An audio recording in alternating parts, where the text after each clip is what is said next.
What if I told you that Sigmund Freud's most controversial and heavily suppressed research could hold the key to understanding female behavior? What if I told you this research, buried beneath a century of political correctness and societal restraint, reveals a psychological blueprint that explains everything from hypergamy to emotional manipulation? What if I also told you that by mastering this blueprint, you could gain an almost unfair advantage in the realms of love, power, and life itself? Strap in. This is about to be the darkest, most uncensored psychology series you'll ever encounter. Most men will never understand women, not because they're incapable of it, but because they've been lied to. Society has fed them fairy tales. Just be yourself. Treat her like a queen. Love conquers all. Yet, reality paints a far different picture. Divorce courts are overflowing. Loneliness is an epidemic. A generation of men has wandered aimlessly through relationships they don't comprehend. They don't understand why the things that seem to work for everyone else, sincerity, commitment, devotion, don't seem to make a difference. But here's the truth. The answers have been hidden in plain sight all along. And the most powerful secrets? They were locked away in a vault of Freud's work that society tried to cancel and bury forever. Freud's most explosive and suppressed research didn't focus on the Oedipus complex, the ID, or the ego. It was a series of private lectures that explored something far darker and more taboo, the psychosexual dynamics of female choice. In these lectures, Freud dissected the female unconscious with an analytical precision so intense that even the most cutting-edge psychologists of today would tremble in discomfort. One case stands out among them, a haunting example he called the Wolf Girl of Vienna. In 1897, Freud began treating a wealthy socialite who appeared, on the surface, to embody elegance, grace, and everything a woman of her status should be. She was admired by all, intelligent, charming, poised, but behind the scenes, she was a different woman altogether.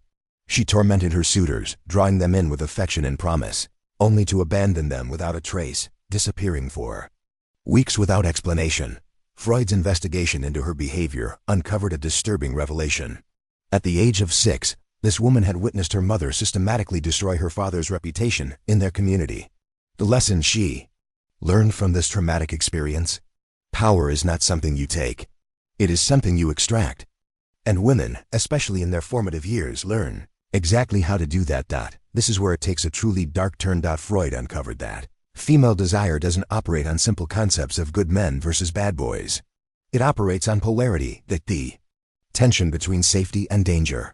He documented case after case where women, despite having loving, doting husbands, were drawn to men who presented a far greater sense of unpredictability, chaos, and danger. Why? Because the unconscious mind craves narrative conflict. It isn't love that she's seeking. It's the drama, the unpredictable tension that keeps her engaged. But don't just take Freud's word for it. Modern studies confirm this unsettling truth.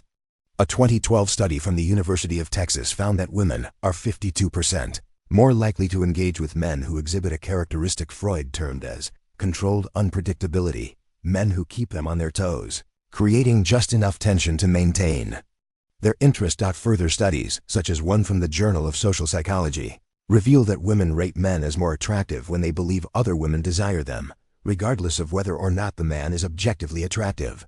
This is no coincidence. It's evolutionary wiring. Women are wired to respond to competition, to tension, and to the very push and pull that Freud identified in his forbidden research. So what's the takeaway? Most men are playing a game of checkers, unaware that women are playing 4D chess. The rules of this game have been hidden from them, but once you see the board clearly, you can't unsee it. The real question is, do you want to remain blind, or do you want the map to unlock the truths that have been kept from you for over a century? But what if I told you there's a second layer to female psychology? One so dark, so powerful, that even Freud hesitated to reveal it in public. A psychological force that governs almost every decision she makes. And once you learn to master it, you'll never be manipulated again. Asterisk. The shadow circuit. Most men never realize they're being played. They believe love is a logical equation. If they're good enough, work hard enough, sacrifice enough, and prove their worth, they'll be rewarded. They buy into the lie that relationships are about fairness, that being the perfect provider is enough to win a woman's heart.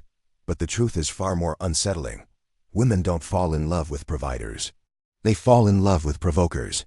And Freud's suppressed research reveals the deeper psychological mechanisms at play. Buried in his private notes was a concept he called the shadow circuit, an unconscious mechanism that governs attraction, beyond reason, beyond morality, and often beyond a woman's own understanding. Freud's research uncovered a shocking truth. What a woman says she wants and what she actually responds to are often polar opposites. And the men who unlock this circuit don't just succeed with women, they rewire them.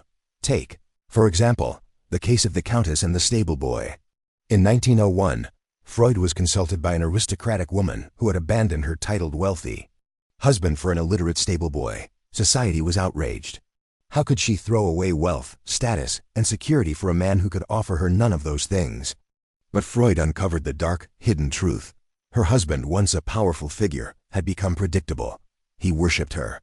He deferred to her every whim. He was a man who, without realizing it, had become her emotional servant. Meanwhile, the stable boy, he ignored her. He disappeared for days at a time, and when he was present, he was unfazed by her beauty. And that indifference? It set her on fire. This wasn't an anomaly. Freud's archives are filled with similar case studies. Women who despised men who obeyed them, yet became obsessed with those who resisted them. Why? Because the female unconscious doesn't crave love, it craves conquest. Women don't want to be handed a man's attention. They want to earn it. They want to fight for it, and in doing so, they unlock the primal part of themselves that responds to challenge and resistance. Modern research confirms this dark reality. A 2017 study in evolutionary psychology revealed that women are significantly more attracted to men who exhibit what Freud called selective emotional unavailability. Translation? The less you care, the more she does. But Freud's research goes even further. He discovered a pattern in female behavior he dubbed the testing mechanism. Without realizing it, women test men to see if they'll break under pressure. They pick fights, withdraw affection, and create drama not out of cruelty, but because their unconscious minds are constantly probing for weakness. The man who folds under pressure, who gives in, who chases fails. The man who remains unshaken, calm under fire, he triggers something primal. History is filled with examples of this phenomenon. Take Cleopatra, for instance. She didn't seduce Julius Caesar and Mark Antony by being submissive or sweet. She challenged them. She manipulated them. She forced them to prove their dominance. And in doing so, she made them obsessed with her. Even today, studies show that women are more likely to stay in relationships with men who occasionally exhibit this controlled indifference, men who seem just a little bit unavailable, just a little bit out of reach. So, what's the lesson here? Chivalry, at least in the way society has taught it, is dead. Nice guys don't finish last, they don't even get to play. The game is rigged, but the rules? They're crystal clear. Her desire isn't sparked by your devotion. It's sparked by your depth, by your ability to be both present and elusive. To create emotional tension she cannot ignore. The man who wins her heart is not the one who gives her everything, but the one who makes her feel like she can never fully have him. The addiction protocol. There comes a moment in every man's life when he comes to an unsettling realization. Love isn't given, it's taken. Not through brute force, not through cruelty, but through something much more potent. Psychological leverage. Freud called this phenomenon the addiction protocol. It's not about manipulating a woman into loving you, it's about understanding the raw, unfiltered mechanics of female desire, and using that knowledge to make yourself utterly unforgettable. Take the case of the opera singer and the poet. In 1905, Freud documented a case that stunned even him. A celebrated soprano, at the height of her career, abandoned everything, her wealth, her family, her fame, all to chase a penniless writer who treated her with utter indifference. When Freud asked her why she made such an extreme decision, she couldn't explain it. All she said was, "When he's near, I feel alive. When he's gone, I feel hollow." Freud's diagnosis? Intermittent reinforcement. The poet didn't shower her with attention or praise. Instead, he gave it to her in unpredictable bursts, sometimes distant, sometimes present, but always on his own terms. And in that unpredictability, in that emotional chaos, he hooked her like a drug. Modern neuroscience backs this up. A 2014 study at Harvard found that the brain's reward system is far more activated by unpredictable rewards than by consistent, steady ones. This is the same principle that makes slot machines so addictive, and it explains why toxic relationships, while destructive, can also be so hard to escape. The brain craves that unpredictable hit of pleasure, and once it's hooked, it can't get enough. But here's where it gets even darker. Freud didn't just identify that women crave unpredictability. He also discovered that women don't just crave attention, they crave emotional contrast. One of Freud's most controversial experiments involved a group of women who were shown two men, one who was consistently warm, caring, and emotionally available, and another who alternated between warmth and cold detachment. The result was staggering. 73% of the women were drawn to the man who exhibited the erratic, emotional behavior, even when they knew his actions were unpredictable and unreliable. Why? Because emotional stability is comfortable, but emotional tension is intoxicating. This explains why nice guys lose.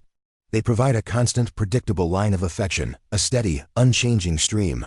No peaks, no valleys, no danger. Meanwhile, the man who knows how to oscillate between presence and absence, warmth and mystery, creates a dynamic that is almost impossible to resist.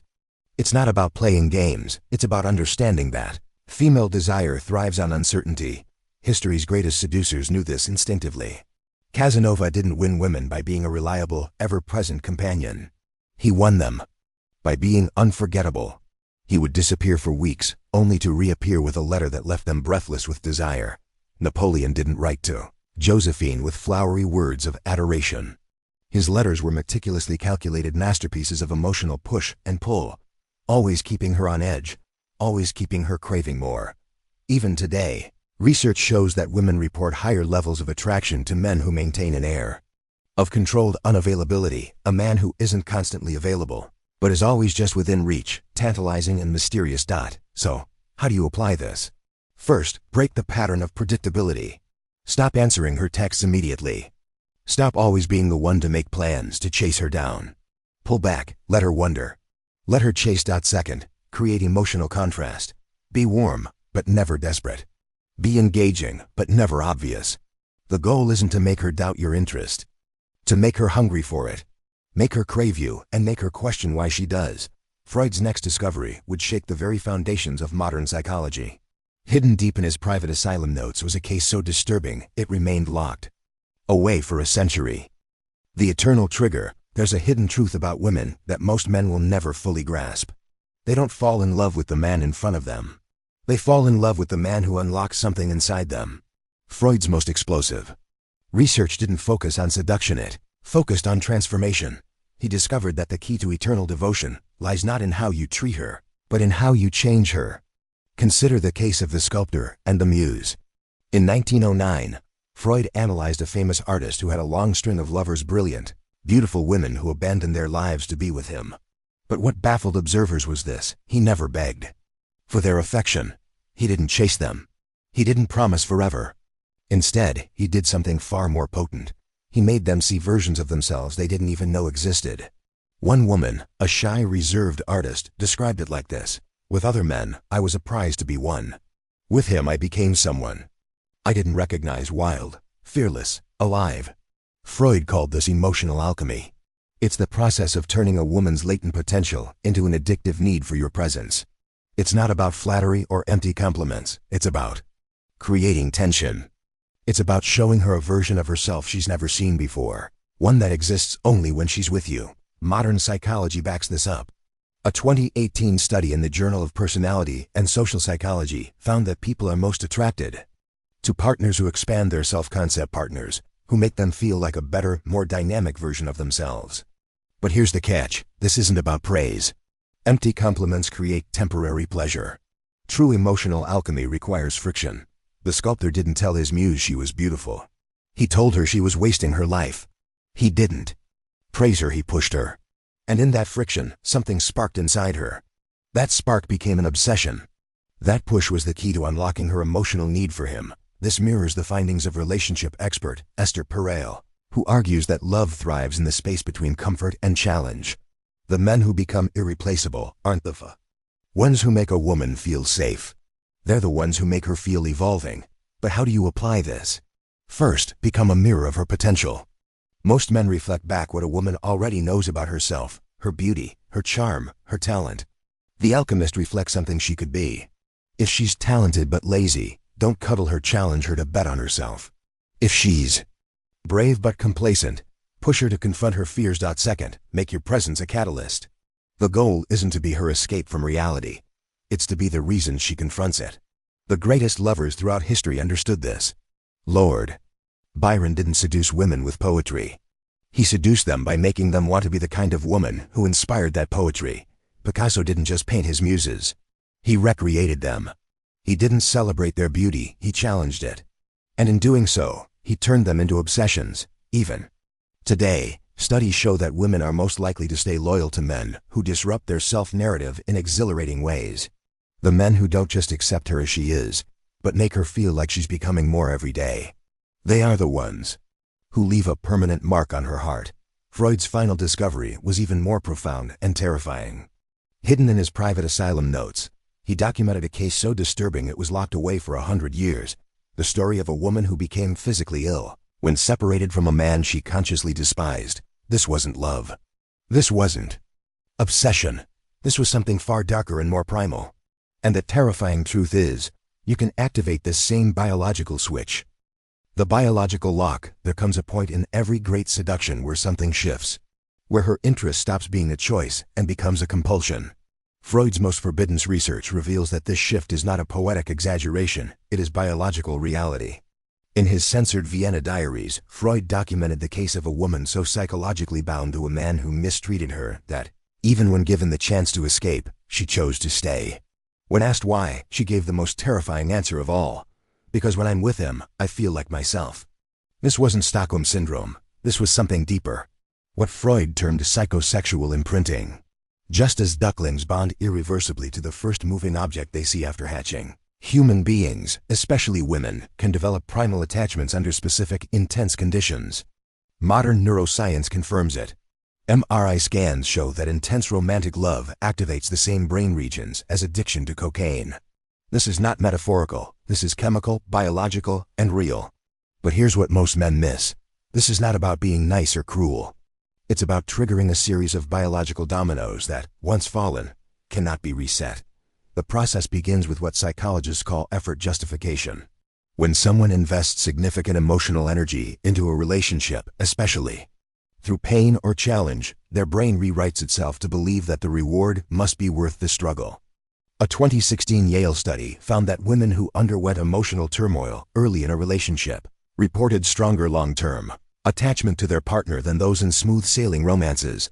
This explains why the men who play the hardest to get off them inspire the most devotion, not because women enjoy suffering, but because the brain conflates difficulty with value. The more challenging the path, the more rewarding the destination. But Freud discovered something even darker. He identified a critical window, usually between 3 to 6 months of intense emotional interaction, where a woman's subconscious locks in or rejects a partner. Freud's notes describe it as the threshold of no return. Cross it successfully, and her attraction shifts from psychological to physiological. Miss it, and no amount of later effort can recreate that spark. The key to unlocking this irreversible attachment lies in the simultaneous activation of her pleasure and pain centers. This is not about being hot and cold. It's about creating experiences that are so electrifyingly memorable, so rich in emotional complexity, that her nervous system associates you with being fully alive. History's most legendary lovers understood this instinctively. Casanova didn't just seduce women. He orchestrated experiences that blended ecstasy with anxiety. One famous account describes how he would take his lovers on midnight gondola rides through Venice's dark waterways, alternating between whispered poetry and sudden heart-stopping plunges into the murky depths. The result? Women didn't just remember him, they craved him at a cellular level. Modern studies on episodic memory show that emotionally charged experiences, especially those blending fear and excitement, create stronger and longer-lasting neural pathways than mundane pleasures ever could. So how does the modern man apply this? First, become synonymous with intensity. The worst thing you can be is forgettable. Plan dates that engage her senses completely, midnight drives to unknown destinations, spontaneous trips, anything that breaks the monotony of the mundane. Second, master the art of contrast. The brain prioritizes memories with emotional peaks and valleys. Be the man who can take her from laughter to profound conversation, to physical exhilaration, all in a single evening. Finally, and most crucially, never let comfort become complacency. The moment your presence becomes predictable is the moment you lose the biological edge. Lasting attraction isn't about being perfect. It's about being impossible to metabolize. The men who occupy permanent space in a woman's mind aren't the ones who gave her the most. They're the ones who made her feel the most. If this series unsettled you good, that means you're paying attention. The world doesn't need more comfortable lies. It needs men who dare to see the truth. If you want more unfiltered psychology, dark philosophies, and the forbidden knowledge they tried to bury, don't forget to subscribe, because this is just the beginning. Now drop the word unlocked in the comments below if you're ready to go deeper.